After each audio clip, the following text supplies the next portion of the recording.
Pemirsa, sebanyak 97 warga negara Indonesia melarikan diri dari perusahaan scam online di kota Kreitum, Provinsi Kandal, Kamboja hingga menyebabkan kericuhan di lokasi. Dari 97 WNI, 11 orang dikabarkan dirawat di rumah sakit.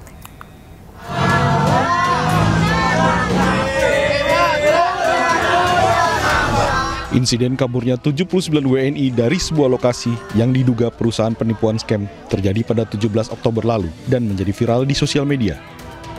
Sebagian besar dari mereka berhasil diamankan oleh pihak kepolisian setempat, sementara beberapa lainnya dilarikan ke rumah sakit di kota Kreitum, Kamboja untuk mendapatkan perawatan. Kasus ini menjadi sorotan akibat maraknya praktik perekrutan tenaga kerja Indonesia ke luar negeri melalui tawaran kerja palsu. Modus yang digunakan umumnya menjanjikan gaji tinggi, namun korban justru dijebak untuk bekerja di perusahaan yang menjalankan aktivitas penipuan daring.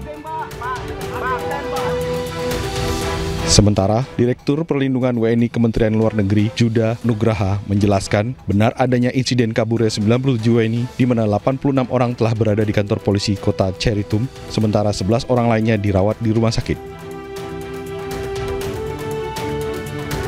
Selain itu, KBRI Phnom Penh juga telah memberikan bantuan logistik dan pendampingan hukum bagi para WNI. Tim Liputan iNews melaporkan. Pemirsa, seorang ibu rumah tangga tewas bersimbah darah di dalam rumah di kota Cimahi, Jawa Barat. Dugaan kuat korban dianiaya hingga tewas karena ada luka di bagian kepala.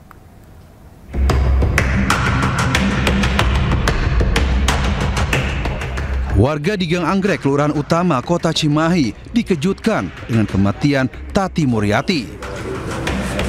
Perempuan berusia 55 tahun tersebut ditemukan bersimbah darah dalam rumah oleh salah satu anggota keluarga mereka.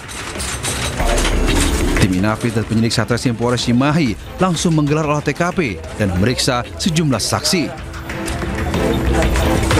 Hasil penyelidikan sementara polisi menduga perempuan pemilik warung dan rental PlayStation ini menjadi korban pembunuhan karena ada luka di bagian kepala.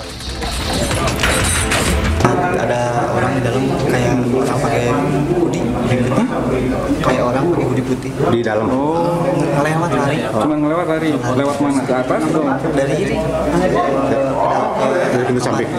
Tapi nggak ngeh siapa di dalam. Terus saya langsung lari ke atas ke anaknya. Sampai saat ini kami belum bisa menyimpulkan apakah ada dugaan peristiwa pidana sehingga menyebabkan jenazah ini meninggal dunia. Namun yang jelas yang kami bisa lihat terdapat luka yang berada di bagian kepala. Saat ini, jasad korban kemudian diotopsi di Rumah Sakit Sartika Asi Bayangkara Polri, Kota Bandung. Dari Cimahi, Jawa Barat, Yuwono melaporkan. Pemirsa, misteri kematian Timothy Anugrah Putra, mahasiswa Udayana, masih terus dalam penyelidikan kepolisian. 19 saksi telah diperiksa. Bekerja setiap hari membuat hati muruk. Namaku Timothy, asalku dari Bandung. Senang berkenalan teman-teman. Misteri kematian mahasiswa Timothy Anugrah Putra, mahasiswa semester 7 Fakultas Ilmu Sosial Politik Universitas Udayana, masih terus diselidiki pihak kepolisian. Sebanyak 19 orang saksi telah dimintai keterangan dari pihak kampus, ayah, hingga sahabat korban. Terkait dugaan perundungan menjadi penyebab korban bunuh diri masih terus diselidiki. Namun dari keterangan sejumlah saksi termasuk sahabat korban tidak pernah mengetahui Timothy menjadi korban perundungan karena korban termasuk anak yang pintar dan disegani kawan seangkatannya. Pembuktian apakah ada mungkin unsur perundungan atau pembulian terhadap korban sehingga mengakibatkan korban bunuh diri, nah itu masih dalam proses penyelidikan dari kami. Terkait bukti CCTV di lantai 4 lokasi korban diduga melompat, dari keterangan pihak Universitas Udayana, CCTV tersebut tidak berfungsi sejak tahun 2023. Dari Denpasar, Indira Ari, iNews melaporkan. Pemirsa, Rektorat Universitas Udayana akan mengeluarkan beberapa mahasiswanya yang diduga terlibat dalam ujaran tidak berempati terhadap Timothy Anugrah Putra yang meninggal dunia akibat melompat dari lantai 2 gedung kampus jika terbukti bersalah.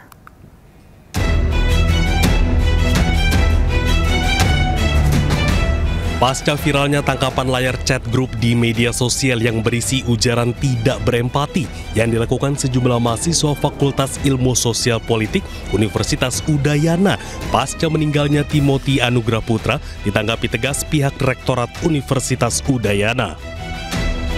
Rektorat Universitas Udayana menyebut mereka dijatuhkan sanksi nilai buruk untuk mata kuliah soft skill dan dikeluarkan secara tidak hormat dari pengurus organisasi kemahasiswaan.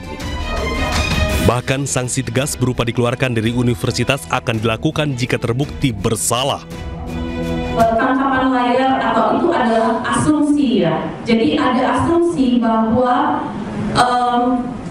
setelah meninggal saja dibully, apalagi sebelumnya. Tentu kita tidak bisa mengkonfirmasi ini sebelum ada penyelidikan lebih lanjut, Pak. Fakultas telah memanggil pelaku pemberian ucapan empati tersebut dan merekomendasikan untuk memberikan nilai tidak baik bagi kemampuan soft skill. Tapi sekali lagi itu adalah bukan sanksi akhir.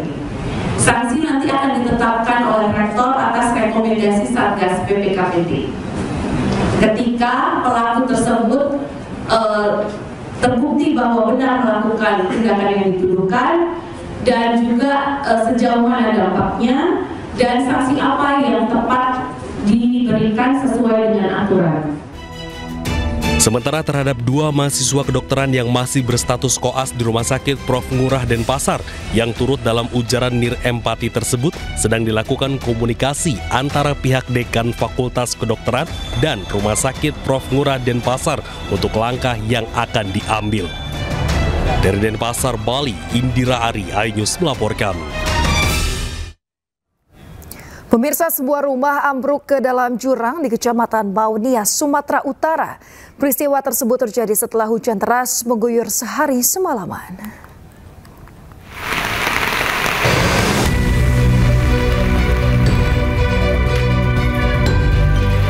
Sebuah rumah permanen ambruk terbawa longsor di Dusun 2, Desa Tuhemberua, Kecamatan Mau, Kabupaten Nias, Sumatera Utara.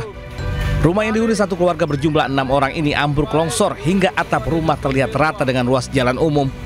Peristiwa ini terjadi setelah guyuran hujan yang terus-menerus disertai angin kencang. Beruntung saat kejadian semua penghuni rumah sempat mengevakuasi diri secara mandiri. Namun semua harta benda ikut terbawa longsor. Pemilik rumah hanya pasrah menyaksikan detik-detik rumahnya ambruk terbawa longsor dan berharap ada perhatian pemerintah setempat.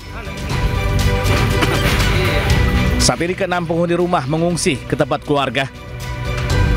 Dari Nias, Sumatera Utara, Iman Jaya, iNews melaporkan. Pemirsa, sejumlah siswa SMA Negeri 17 di Kecamatan Legok, Tangerang, Banten panik saat atap rumah ruang kelas ambruk. Insiden terjadi bersama dengan hujan deras dan petir yang menyambar wilayah tersebut.